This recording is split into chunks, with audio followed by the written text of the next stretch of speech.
Bom dia, a paz do Senhor esteja com você. Estamos iniciando aqui mais um devocional. Eu sou Wagner Ismael Lemes e nós estamos juntos estudando o livro de Provérbios, falando sobre prosperidade financeira, espiritual e prosperidade familiar. Então seja muito bem-vindo e que Deus abençoe a tua vida nessa manhã.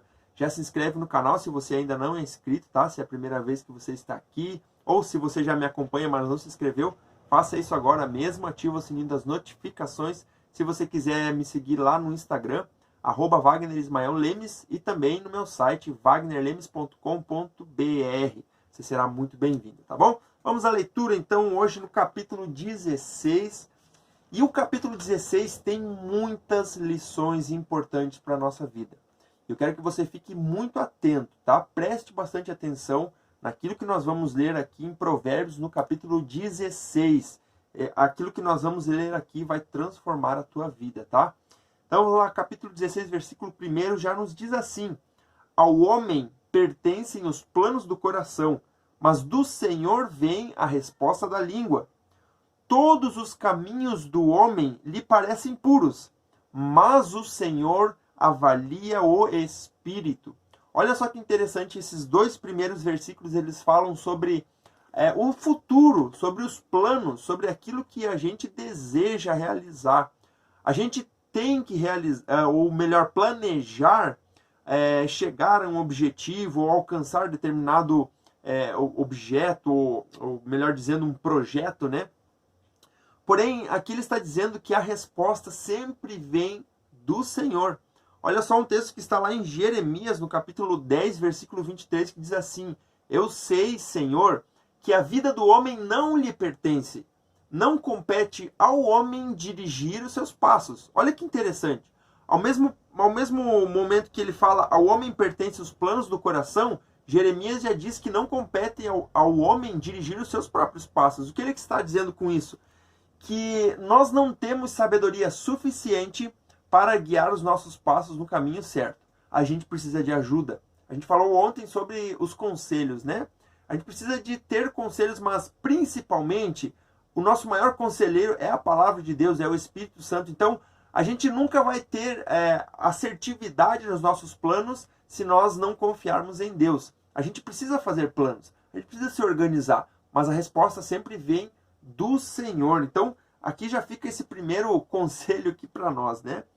E o versículo 3 diz assim, ó: Consagre ao Senhor tudo o que você faz, e os seus planos serão bem-sucedidos. Você percebeu o que está escrito nesse versículo?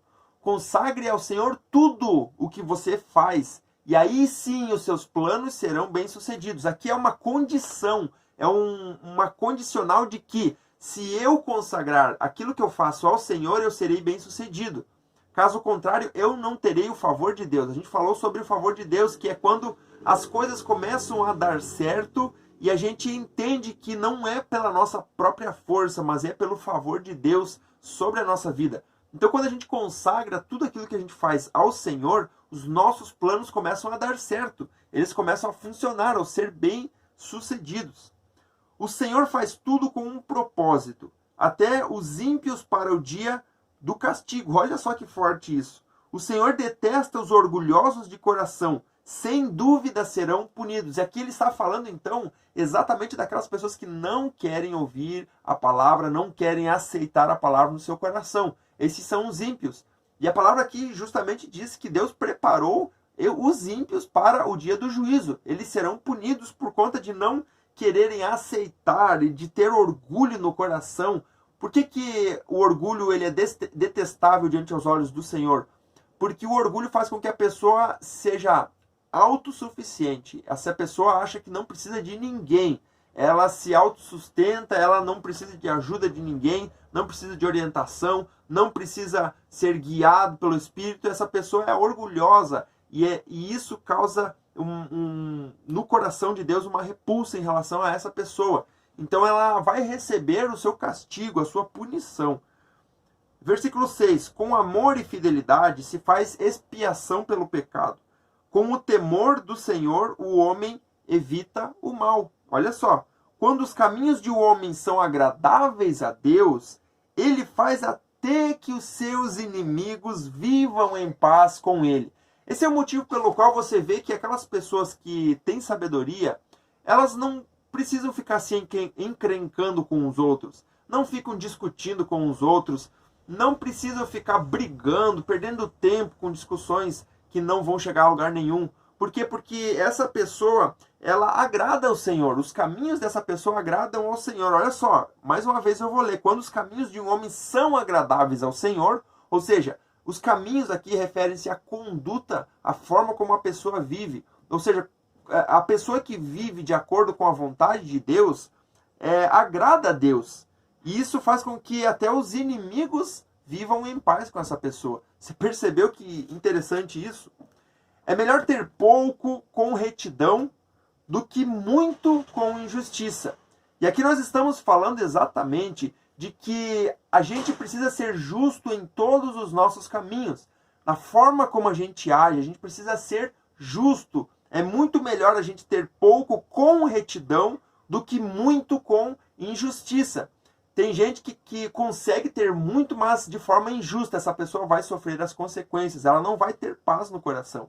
Por quê? Porque ela está agindo de forma injusta. E é muito melhor a gente agir com justiça, ser justo, andar em retidão. Em seu coração o homem planeja o seu caminho, mas é o Senhor que determina os seus passos. Isso aqui já está de acordo com o que nós lemos ali no versículo 1 e 2, né? Que é Deus quem determina aquilo que vai acontecer conosco, mas no momento em que nós entregamos tudo a Ele, né? Se nós confiarmos nele. Agora diz o versículo 10 assim: os lábios do rei falam com grande autoridade, mas da sua boca não deve, ou melhor, sua boca não deve trair a justiça. Está falando aqui de governo. Aquele que governa não pode trair a justiça, ou seja, agir de forma justa. 11. Balanças e pesos honestos vêm do Senhor. Todos os pesos da bolsa são feitos por ele. Por que ele cita esse pesos da bolsa aqui? Na verdade, existia um peso oficial que ele era mantido, de certa forma, guardado, porque ele servia de base para outros pesos. Então, é como se você tivesse um peso oficial, esse peso pesasse 1 quilo, tá? E a partir desse peso eu fizesse outros pesos de 1 quilo semelhantes a ele. Mas esse peso não poderia ser alterado porque ele era o peso perfeito, digamos assim, correto. E aqui diz então que todos os pesos da bolsa são feitos por ele. Por quê? Porque era um peso com exatidão, correto, que não havia injustiça. Porque na época não existia uma balança que nem a gente tem hoje, né? Era um peso. Então, por exemplo, se alguém adulterasse aquele peso, vamos supor que fosse uma massa de ferro, né? Ou uma pedra, até mesmo dizendo, se esse peso fosse adulterado, a pessoa que estava do outro lado ali, recebendo o produto, enfim, ela iria ser prejudicada por conta de um peso desonesto. E isso desagradava totalmente ao Senhor. Por quê? Porque ele é justo. Então aqui nós estamos falando exatamente de justiça. Provérbios 11:1 diz também, né? Deixa eu ler aqui com você. A gente já leu isso, que diz assim: o Senhor repudia balanças desonestas, mas os pesos exatos lhe dão prazer. O que ele está falando com isso? De justiça, de você ser justo nas suas ações, nas suas palavras, no seu julgamento, não puxar ou não pender para um lado por benefício próprio, né? Não ser injusto para ser beneficiado, mas você ser justo é você ter balanças honestas. E agora do versículo 12 até o versículo 15 ele fala sobre governo, sobre o rei. Os reis detestam a prática da maldade, porquanto o trono se firma pela justiça. Mais uma vez aqui nós estamos usando o termo justiça. O rei se agrada dos lábios honestos e dá valor ao homem que fala a verdade. A ira do rei é um mensageiro da morte, mas o homem sábio a acalmará. Alegria no rosto do rei é sinal de vida. Seu favor é como nuvem de chuva na primavera. E quando ele fala de rei, ele fala de governo. E muito bem a gente pode dizer aqui que aquela pessoa que não governa de forma correta, ela não dura muito tempo no governo. Então, por exemplo, se você tem ali um pastor, por exemplo, na igreja, e ele não governar aquela igreja, ele não liderar aquela igreja da forma correta, cedo ou tarde ele vai cair do cargo, ele vai ser retirado, alguma coisa vai acontecer, a justiça de Deus vem sobre essa pessoa. Então aqui nós falando de governo, a gente fala de justiça. O rei, o governante, o líder, ele precisa ser justo em todos os seus caminhos. Se não, cedo ou tarde, ele vai ser retirado da sua posição, ele vai ser cortado. Isso é o que a Bíblia nos diz. Quanto mais eu e você precisamos ser justos nos nossos caminhos, andar de forma justa, íntegra e reta. Amém? Graças a Deus. Vamos orar nessa manhã.